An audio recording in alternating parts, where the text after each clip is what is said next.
Okay, let's dive right into this. We're going to tackle one of the biggest, most frustrating mysteries in trading, a paradox that drives thousands of really smart people absolutely crazy every single day. You've probably asked yourself this exact question, right? You spend hours studying the charts, you totally get market structure, and hey, your predictions are often spot on. So why isn't that brilliance turning into actual profit? Well, you're not alone, and the answer is probably not what you think it is. And this gets us to what I call the smart trader's paradox. It's this strange, kind of backwards reality where having amazing analytical skills doesn't just fail to guarantee you'll make money, sometimes it feels like it has nothing to do with it at all. Let's put a formal name on it: the Analyst's paradox. And believe me, this isn't some random fluke. It's a deep, deep truth about trading that a lot of people feel, but very few really understand. It's the reason the smartest person in the room isn't always the one with the biggest account. Now, check this out, because this is where things get really weird. We all think that success in trading is about being right, but just look at these two outcomes. You've got traders who get the market direction completely wrong, but somehow still walk away with a profit. And then you have these analytical geniuses who are right all the time, but their accounts are either stuck in the mud or, even worse, shrinking. This proves, right here, that trading is so much more than just correctly predicting what's going to happen next. And this quote, man, it just nails it. Think of it like this. Your analysis is your ticket to the game. You absolutely have to have it just to get in the door. But having the ticket doesn't tell you how to play the game once you're on the field. For that, you need a completely different set of skills. So this idea of having a ticket versus actually playing, it opens up something really important. We have to understand that we're playing two totally different games, and most of us don't even realize it. There's the game of analysis, and then there's the game of action. This comparison is just so crucial. Before you even think about placing a trade, you are the analyst. You're using your logical mind, you're calm, you're coolly calculating probabilities based on the chart. But the second your money is on the line, bam, you become the trader. And the trader, well, the trader is often led by the heart, reacting to stress and instinct, and their focus shifts from the chart straight to their money. This is just such a perfect analogy.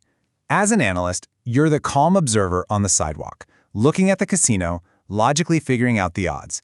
But the moment you place that trade, you've walked through those doors and put your chips on the table. You are in the game now, and that psychological pressure changes absolutely everything. And you know what? There's a real biological reason for this. Our brains are basically running on ancient hardware built for survival. So when your money is at risk, your brain doesn't see a little number going up and down. It sees a genuine threat, and it kicks in the same fight-or-flight system our ancestors used to deal with saber-toothed tigers. Your logic just gets shoved to the side. So what does this survival instinct actually look like when you're trading? Well, it shows up as three incredibly powerful emotions that can blow up even the most perfect analysis. Let's call them the three saboteurs: fear, greed, and hope. And these aren't character flaws, by the way. They're just natural human wiring. But in the world of trading, they are dangerous.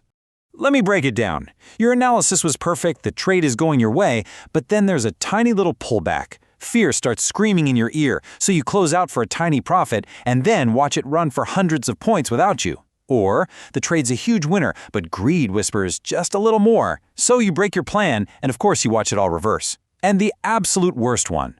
A trade goes against you and hope convinces you to just hold on, turning what should have been a small discipline loss into a catastrophic one. And here's the absolute kicker, the thing you have to get. The problem is almost never your pre-trade analysis. That part of your plan might be totally flawless. The real battle, the one that decides if you win or lose, it doesn't even start until the second you click that mouse and your money hits the market. So, if the fight isn't on the chart, then where is it? Staring harder at your screen isn't the answer. We've got to move to a different battlefield entirely. And this is the real path to consistent profit, learning to master your inner market.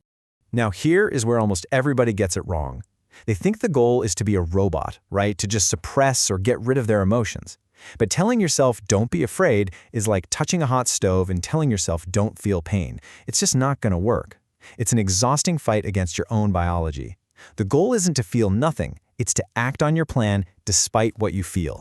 So the real first step, the one that's a total game changer, isn't suppression, it's recognition. The goal isn't to not feel fear. It's to be able to take a step back and just go, okay, that's fear I'm feeling right now. That tiny moment of awareness creates a little bit of space between the feeling and your next action. And in that space, That's where you find the power to stick to your plan. So how do you actually practice this? Well, you have to become a detective of your own mind and body. Start asking these questions when you're in a trade. Are you glued to the 1-minute chart, just staring, unable to look away? That's a huge signal. Do you feel that tightness in your chest or notice your heart is beating a little faster? That's a physical clue. Are you already mentally spending the profits or agonizing over the loss? Another signal. And maybe the most important one, do you feel that itch, that powerful urge to just throw your plan out the window? When you spot one of these, that's your cue. Just pause, take one deep breath, and look at your original plan. That simple act can pull your logical brain right back into the driver's seat. So let's put it all together here. Your analysis skills, they are absolutely necessary. They're what help you spot good opportunities. You can't win without them, but they're not enough. Emotional mastery, now that is what's sufficient. That's the skill that actually lets you execute your great plan without getting in your own way, and it's what lets you keep the profits your analysis found for you. And that really brings us to the ultimate takeaway here. Look, you can spend the next decade learning every indicator, every strategy in the book. But if you don't spend any time learning to observe your own mind when the pressure is on, you will just stay stuck in the exact same loop. The real work of a trader isn't on the chart, it's inside you. So, I'm going to leave you with this one question to really think about. We all get into this game believing the challenge is to outsmart the market, but what if the true final boss of trading isn't the market at all? What if it's always been you?